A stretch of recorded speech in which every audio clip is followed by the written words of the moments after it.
I've seen you on video say 100 times you're worried about what Walt's looking at. What is he looking at? He's looking out into the garden. And he's looking out, and if you go and you sit next to him, it should really be lining up that you're looking out into what is this beautiful sprawling set of gardens as we come around the center hub.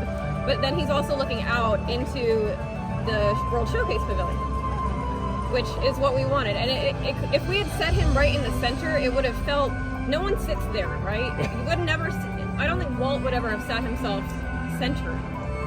He wasn't that, and as humans, like, we don't center ourselves. And the way that we've built that, if you start at the top of the Spaceship Earth panels, and you follow it, the center seam all the way down to the center seam of the windows, to the center seam of the city progress and the bench, to the center of the hardscape, follow that down to the center of the logo planter, that lines up perfectly with the flag in America.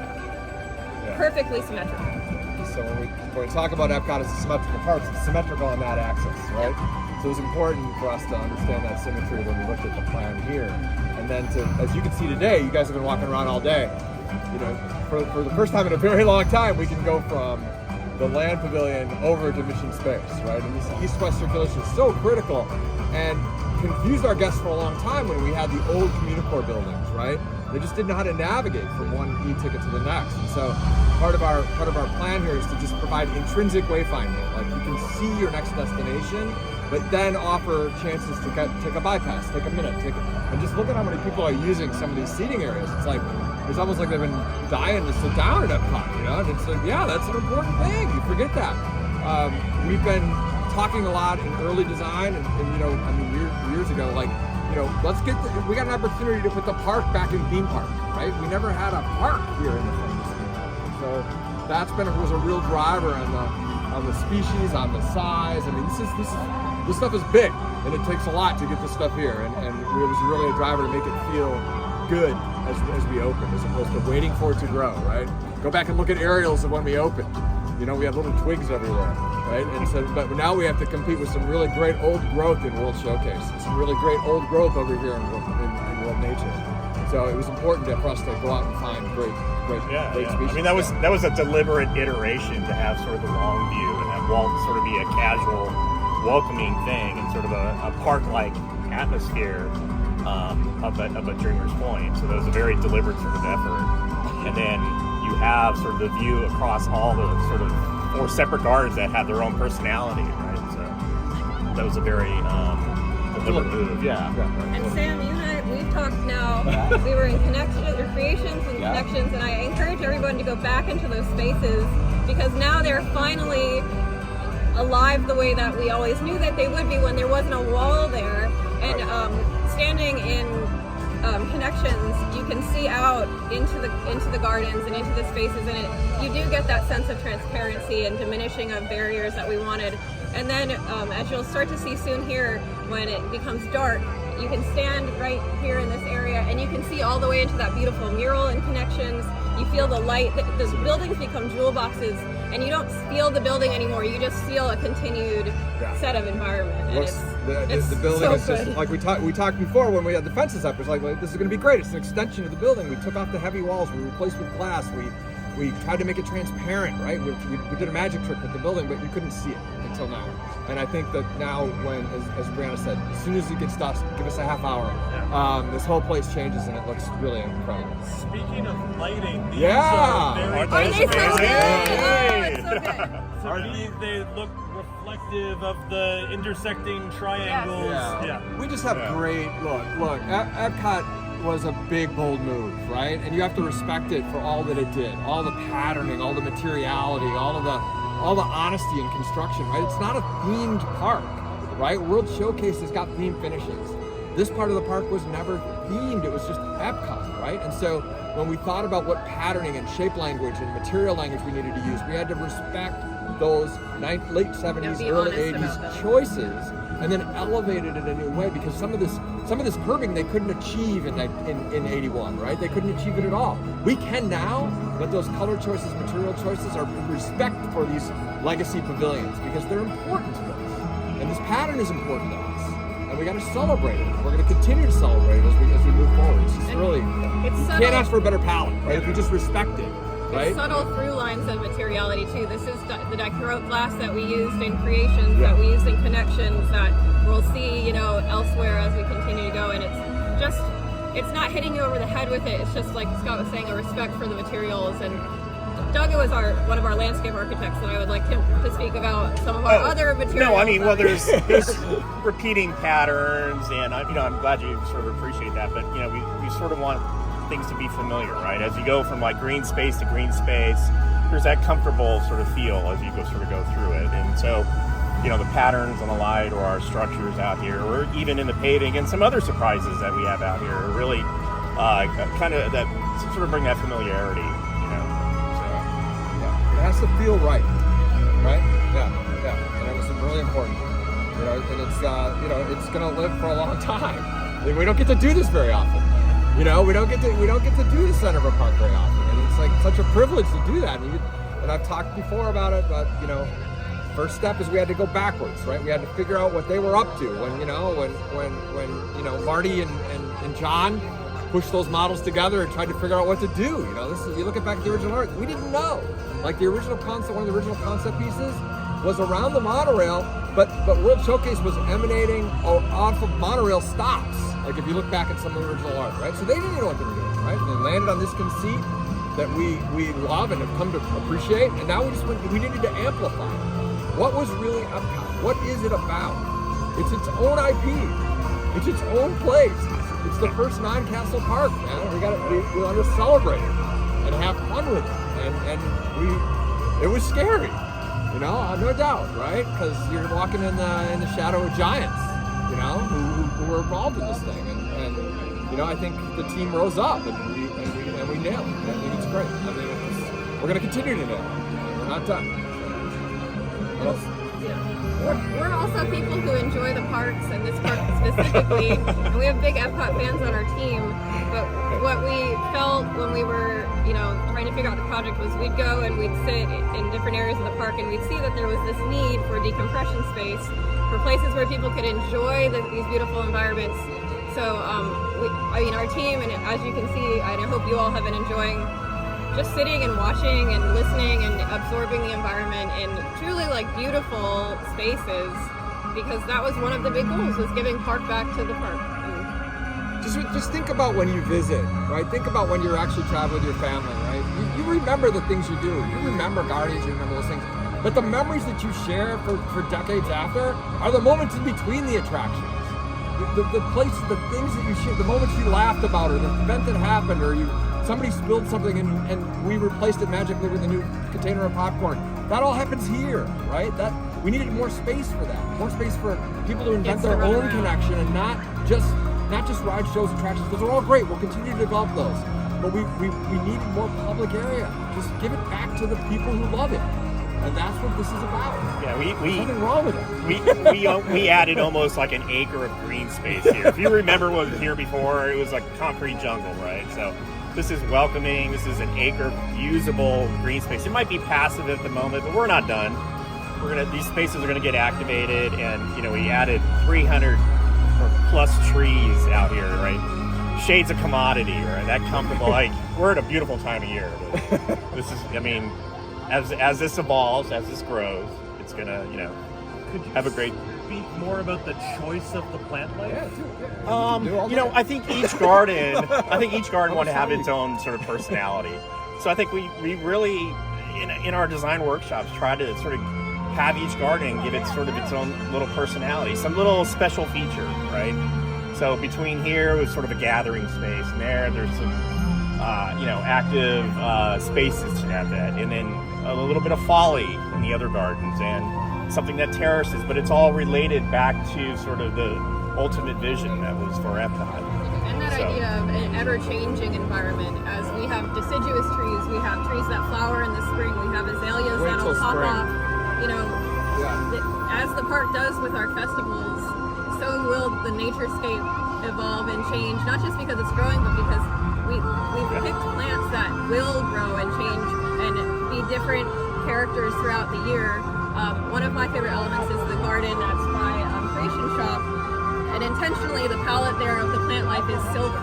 It's very light and silver and blue, so that you could bring in a very colorful installation and it would pop off the page, if you will, which is, we've set up a lot of things that we're very excited to see how it gets activated in the next, the next year, in the next 30 years, in the next, who knows. So we've also set the stage for what we know to love, like when we love Flower and Garden. We love the banks of the lagoons, right?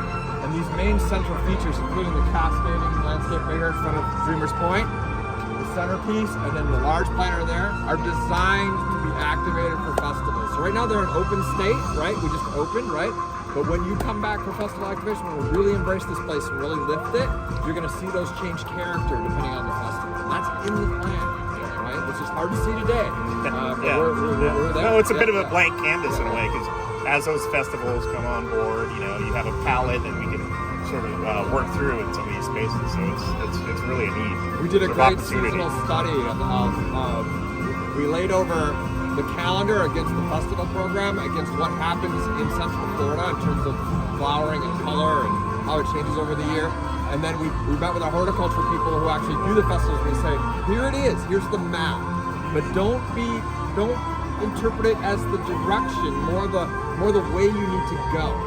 Explore in all kinds of directions. So you're going to see a lot of exploration with our festival team and really elevating it again. A little while. Well, we got some magic for you, right? I mean, we talked a lot about we are fans, right? And one of the things we're super fans about is like some of the early innovations we did at Epcot, and everybody remembers fiber optic concrete, right? Yes. Yeah, it was superior, right? It was crazy. How did we do fiber optic concrete? Okay, so we thought about that. We said, what can we do now that is as cool as that, and creates that sense of wonder that is still materially Epcot and doesn't depart from Epcot, right? And so what we've got is Dreamer's Point. I don't know how many, 300 LEDs. The Starfield in the pavement. You can't see them in the light because you can't see them, but they're embedded in the paving pattern just in front of Walt as you look down over Dreamer's Point. And so that Starfield will activate, and it'll reflect what's going on Spaceship Earth. it is as programmable as Spaceship Earth. Also, it's synchronized. It's an amazing sort of crazy. feel out. And then these rings we talked about a lot when we were initially pitching the project. Those are LED tracks, right? We have full light and color control over those, programming control.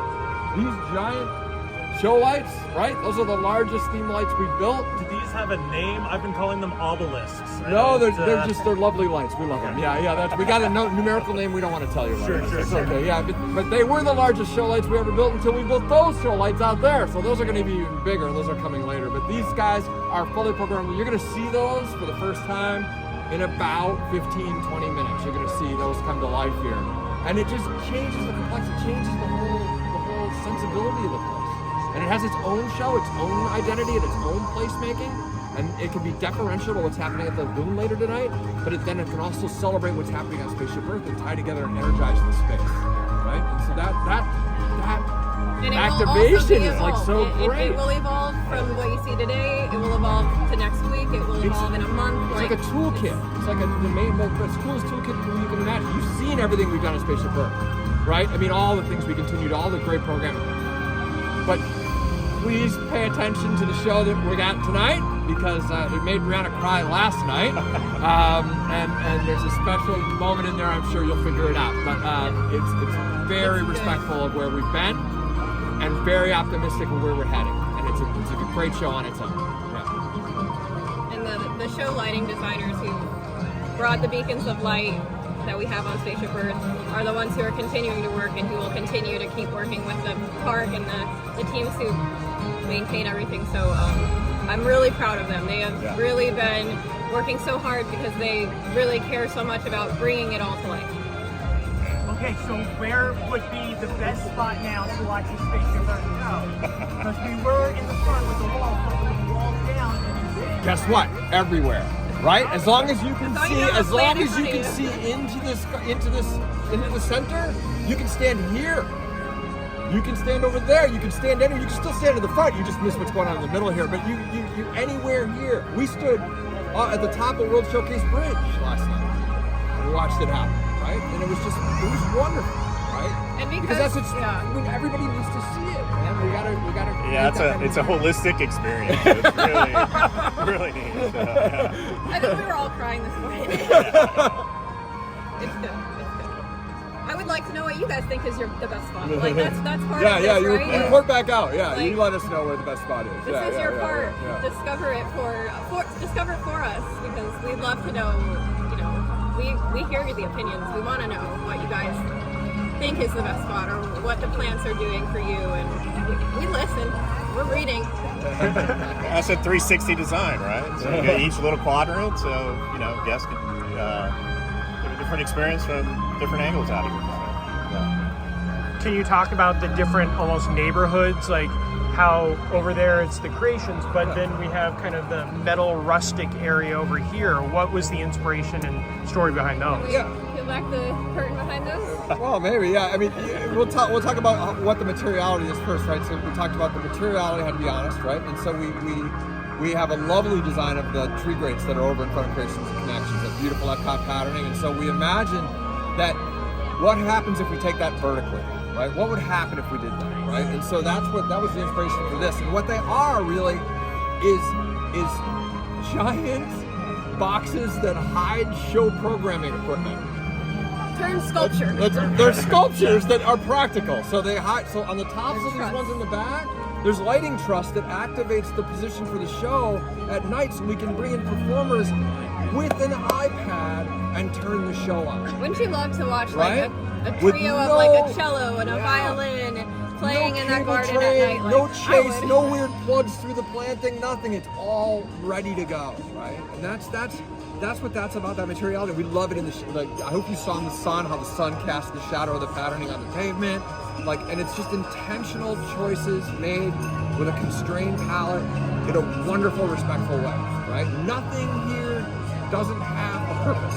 It all is purposely and mindfully created so that we can support what's going on. And that garden, I mean, the Connections Garden is just about that, right? We're going to increase our connection by people sharing meals and sharing coffee and sharing experience in that garden. They can look right through the wall, right through the glass to the mural, right? It's amazing. We could never. It was hard to explain to you guys what was going on because we had the way we had to turn this over. But the vision was always there. We were just in a process of trying to get it done in a strange, broken up way. But it's hell. That's what it's held together. That's all I'm saying. So you called that one Connections Garden. Yeah. What are the others called? Yeah, this is we have informal names. They're really associated with what's happening next to it, right? So this would be the hall for Communicore Hall, the garden for Communicore Hall, right? Yeah. Or Communicore Plaza, right? And then Creations Garden, as you said, it's a little more informal, a little more whimsical. It's got a great glass beaded pattern. And we, in our vision, right, we think about something like Festival of Arts, right? And maybe we could do some kids programming that's associated with Festival of Arts, right? And put it up here. Or we could have an artist signing up here by the Creative Center. There's no reason why that has to happen at World Showcase. And again, we've talked a lot about the center of gravity of festival programming coming up. You're gonna see that once the operator starts to embrace what we've got, right? You know what I mean? We're gonna start to pull it here, right? And make sense of it because this is a gathering place. We have a place to gather now. And we can relieve the congestion around World Showcase for the first time, right? We don't want to diminish the program. We want to extend it and enrich it, right? And that's what we talked about. Some of the elements that are coming in the hall, right? It's like the exhibition space, the demonstration kitchen, the mixology bar. All these things are going to elevate the program, right? And there's a beautiful stage right behind here, underneath this big sweeping. You can't see the sweeping awning. It looks like a bunch of junky scaffold, but. From here you can hear it, right? You've seen that image, all right? There's the singer, singing. That's from right there. Like you're looking through this garden, right? It'll be right there hearing that. You walk right over there and you get a charcuterie plate and a wine flight. All right? That's the plan, right? And we've got it. It's working. That's for you. Yeah. This is a park that's rooted in optimism, right? Tomorrow's better than today. Right? This is always been an inspirational, optimistic place, right? I want to feel like I felt when I was 10, right? Every one of these spaces has organized that for me. I want to feel like I was a kid again and I wanted to do this job. I didn't even know this job existed. But when I came to Epcot, I was like, this is the most coolest thing I've ever seen. It wasn't a theme park. It wasn't a castle. It wasn't a, teacup. It was like better. And so, yes, optimism, hope. Understand that we're better when we understand each other when we come together, right? That's World Showcase. What we have in common far outweighs what divides us. That's World Showcase. That's what we need to keep saying, right? And that's why this park is so important. And that's what we want. Be hopeful, be optimistic and enjoy it.